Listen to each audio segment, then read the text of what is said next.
Hello, welcome to Baltic World. My name is Crispin. Another update for you in the war in Ukraine. Until now, I have been cautioning the audience not to get too triumphalist about the war in Ukraine, i.e. the Ukrainians have been putting up a valiant defense, doing better than anyone thought possible. However, the Russians had yet to commit their full might of their armed forces. They had been engaging primarily in probing attacks and not unleashing the full spectrum of their destructive potential. That said, for the first time, I am starting to believe that the Ukrainians can legitimately win against the Russian army. This rests on three main things. The first, the morale of the Russian soldiers. I have been watching the interviews with captured Russian soldiers, those that have surrendered, with great interest. They are saying things with great consistency and deep emotion. A large majority of the Russian army genuinely believe that they were engaging in exercises and complain that they were misled into this conflict, not being told as to their ultimate purpose until the invasion was well underway.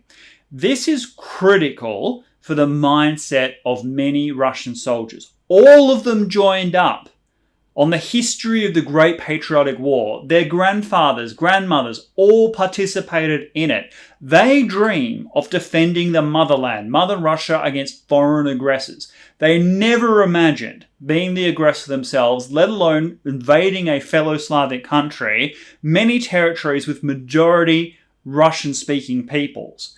This goes against the entire ethos and esprit de corps of those forces. The military impact of this is significant. First of all, the individual Russian units are not using their initiative, are not engaging the enemy where it counts, and are holding back wherever possible, not wanting to spill Ukrainian blood. This also forces senior commanders, even generals, to go out there on the front lines and inject their own presence to force their soldiers to engage. This means that the command structure is highly vulnerable, and the Russians have lost generals already in this conflict. But also, if the senior commanders are not physically there, it shows that other Russian units will do the absolute bare minimum to avoid any hostilities. The second is the quality, efficacy, and volume of military aid being provided to Ukraine. As I speak, over 17,000 advanced anti-armored weapons, including javelins that I mentioned before, have entered service in Ukraine, pouring in from all NATO countries. I saw footage today of Ukrainian soldiers using Swedish-designed weapons against Russian forces. Foreign countries are also being increasingly intelligent about how they help Ukraine contest its airspace. I mentioned a few days ago that Ukraine had called for a no-fly zone and that this wouldn't happen because it would result in general war and soon nuclear war between Russia, Europe, and the United States. Ukraine also asked for aircraft to be donated to them, foreign jet fighters.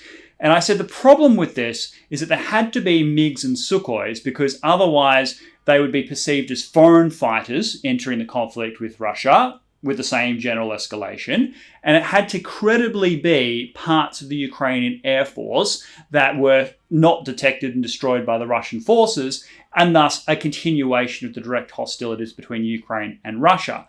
Another problem with this is the only countries in NATO that have these jets are former Soviet republics, countries that cannot really afford to replace them. Well, the United States has come up with a scheme.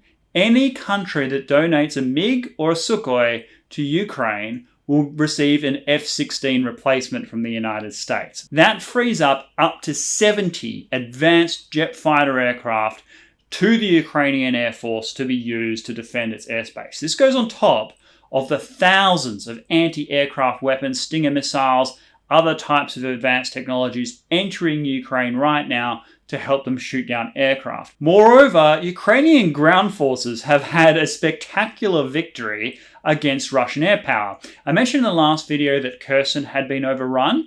Well, that is true, but the airfield wasn't fully secured, and Russia put 30 helicopters on that airstrip. Well, the Ukrainian special forces have moved in and destroyed them all.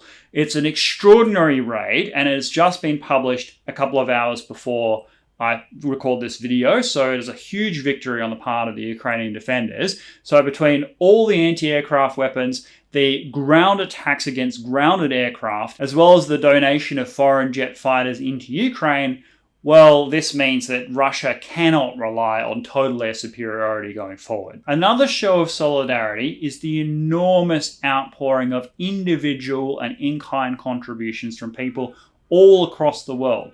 As I record this, around 1.3 to 1.5 million Ukrainians have fled Ukraine. Of that, over 900,000 have arrived in Poland.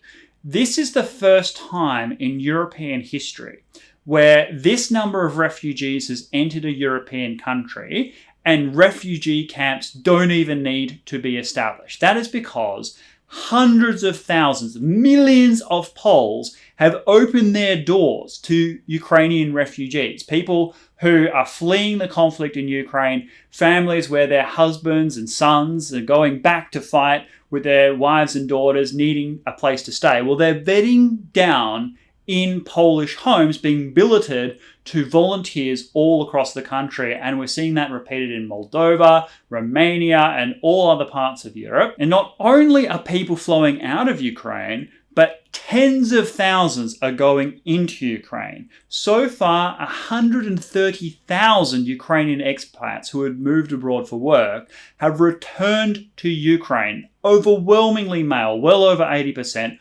wanting to sign up to defend the country. Another 30,000 volunteers from other countries that are joining their Ukrainian foreign legions. And of course, the foreign capital and currency that poured into Ukraine, it hasn't fully replaced the need. Many factories operate out of Ukraine, supplying goods and products that support all of Northern Europe. Well, most of these have had to either shut down or be completely repurposed for the war effort.